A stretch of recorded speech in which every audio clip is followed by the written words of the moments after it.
No बकवास सीधे class में आपका स्वागत है। आज हम लोग पढ़ेंगे यूक्लिड विभाजन विधि से जो है एचसीएफ ज्ञात करना। पहले से क्वेश्चन लिख रखा है हमने कि 135 और 225 दोनों का जो है यूक्लिड विभाजन से जो है एचसीएफ क्या होता है। तो 225 को हम लोग 135 से भाग लगाते हैं, 135 से एक बार में भाग लगाता है और शेष जो है 90 बचता है। इसके लिए हम लोग फॉर्मूला भी जानते हैं कि A = BQ + R। यहाँ A जो होता है A भाज्य होता है, B भाजक होता है, Q जो होता है शेषफल होता है, Q जो होता है भागफल होता है, R जो होता है शेषफल होता है। यहाँ 225 को हमने 135 से भाग दिया तो एक बार में लगा और शेषफल 90 होता है।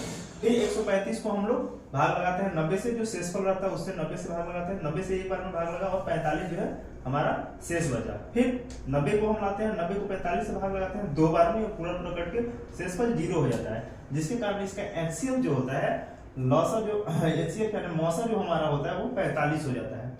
इस तरह एक अगला क्वेश्चन है 196 और 38,220, इसका जो है हम लोग को मौसा ज्ञात करना है। तो 38,220 को जो है 196 से जैसे ही हम लोग भाग लगाते हैं तो 195 बार में पूरा कट जाता है और शेषफल जो है 0 आता है, जिसके कारण इसका एचसीएफ जो है 38,220 का और 196 का मौसा जो है हम लोग का 196 आता है। इसी तरह एक क्वेश्चन और है 867 और 255, इसका मौसा ज्ञात करें यूक्लिड विभाजन विधि से। तो 867 को हम लोग 255 से भाग लगाते हैं 3 बार में, जैसे 3 बार में भाग लगाते हैं तो शेषफल हमारे पास 102 बचता है। फिर एक 255 को जो है भाग लगाते हैं, शेषफल जो बचा था 102 से 2 बार में, तो हमारा शेषफल 51 बचता है। फिर 102 को जो है भाग लगाते हैं 51 से, तो 51 से 2 बार में भाग लगता है और शेषफल 0 हो जाता है और एचसीएफ जो है 867 और 255 का हमारे पास 51 आ जाता है। 1.1 का ही क्वेश्चन नंबर 2 देखेंगे हम लोग कि दर्शाइए कि कोई धनात्मक विषम पूर्णांक जो है 6q + 1, 6q + 3 या 6q + 5 के रूप का होता है। तो इसके लिए जो है हम लोग हल में जो बनाते हैं तो पहले हम लोग मान लेते हैं कि कोई एक धनात्मक पूर्णांक है जिसे a के रूप में मान लेते हैं। माना कोई धनात्मक पूर्णांक a और b = 6 लेते हैं। b = 6 क्यों लेते हैं? क्योंकि यह 6 का गुणज है, इसलिए b = हम लोग 6 मानते हैं। तथा r, अब यहाँ r का मान समझना होता है कि अगर हम किसी चीज को 6 से भाग लगाते हैं तो r जो हमारा शेषफल 0 से लेकर 5 तक होता है, तो इसलिए r का मान जो होगा वो बड़ा और बराबर होगा 0 से और छोटा होगा 6 से। यानी r जो होगा हमारा, हम कह सकते हैं कि r का मान 0, 1, 2, 3, 4, 5 तक हो सकता है। अब इस तरह से जो है हम लोग यूक्लिड नियम से, यूक्लिड विभाजन एल्गोरिथम से लिखेंगे विभाजन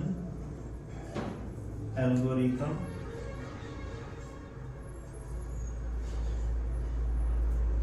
से हम लोग देखते हैं कि इसका A = BQ + R होता है। यानी यहाँ पर हमने नंबर को माना है A, B की जगह पर हमारा जो है 6 है और Q + R। अब यहाँ हम लोग R का मान जो है बारी बारी से 0, 1, 2, 3, 4, 5 रख के देखेंगे। तो जब R बराबर हमने 1 रखा, R को जो है शुरू हम लोग करते हैं 0 से, जब R = 0 हुआ तो A का मान जो होता है 6Q हो जाता है। जब R का मान हमने 1 रखा तो A = 6Q + 1 होता है। जब R = हमने 2 रखा तो A का मान 6Q + 2 हो जाता है। जब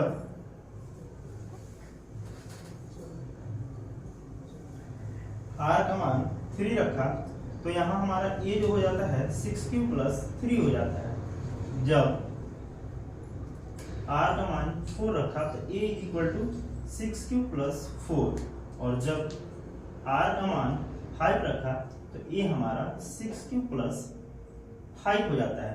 अब हम देखेंगे हमारा R का जितना भी संभव मान था 0 से लेकर 5 तक हमने रख दिया है। अब Q को जो है हम शुरुआत करते हैं 0 से, क्योंकि ये धनात्मक पूर्णांक है तो 0 से हम लोग शुरू कर सकते हैं। Q का मान 0 रखा तो 6 × 0 0 हो जाता है।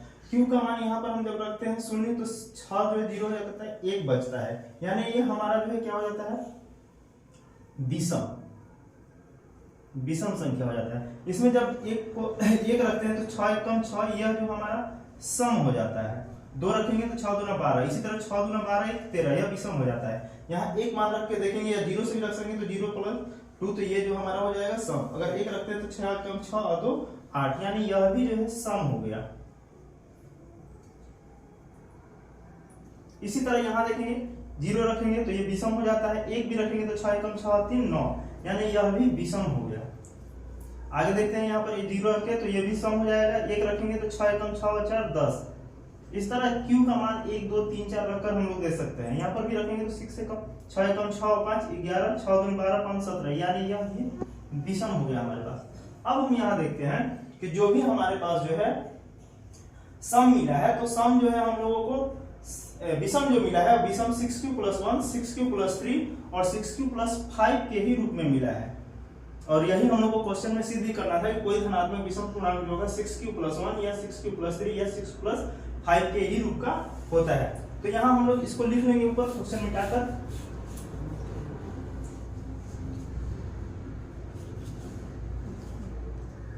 यहाँ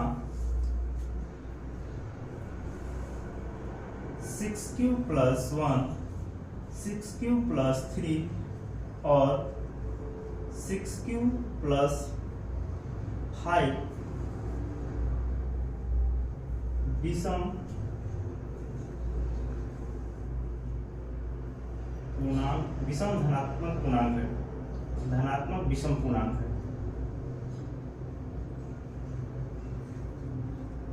विषम